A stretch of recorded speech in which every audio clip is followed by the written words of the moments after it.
যদি কোনো বান্দা আল্লাহ তাআলাকে পাওয়ার জন্য মাথা পেতে লেগে যায়, আল্লাহ কসম করে বলতেছি, আপনি যদি আল্লাহ তাআলাকে পাওয়ার জন্য মাথা পেতে লেগে যান, আপনি আল্লাহ তাআলাকে পাবেন ইনশাআল্লাহ পাবেন আল্লাহ তাআলাকে। আপনি ভাইজান একটা কথা বলি কি, মানুষকে পাওয়ার জন্য কান্না করবেন না, আল্লাহ তাআলাকে পাওয়ার জন্য কান্না করবেন।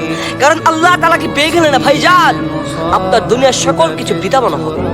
আপনি দুনিয়ার সকল কিছু পেয়ে গেলেন, সকল স্বপ্ন পূরণ হলো, সকল আশা সকল আকাঙ্ক্ষা পূরণ হয়ে গেল। তবে আপনি আল্লাহ তাআলাকে পেলেন না, তাহলে আপনি দুনিয়ায় কোনো কিছু পেলেন না, আপনি আখিরাত পেলেন না, আপনি কোনো কিছুই পেলেন না। দুনিয়ার সকল কিছু বৃথা।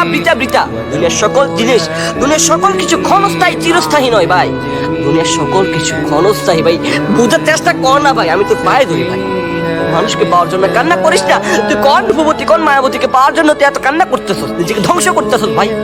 ভাই তোর পায়ে ধরি, আমি তোর পায়ে ধরলাম ভাই, আমি তোমার ছোট ভাই।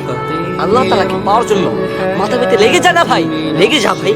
ইনশাআল্লাহ আল্লাহর কসম তুই আল্লাহকে পেয়ে যাবি, ইনশাআল্লাহ আল্লাহকে পেয়ে যাবে ভাই। অন্য কাউকে পাওয়ার জন্য কান্না করিস না, আল্লাহকে পাওয়ার জন্য কান্না করো ভাই।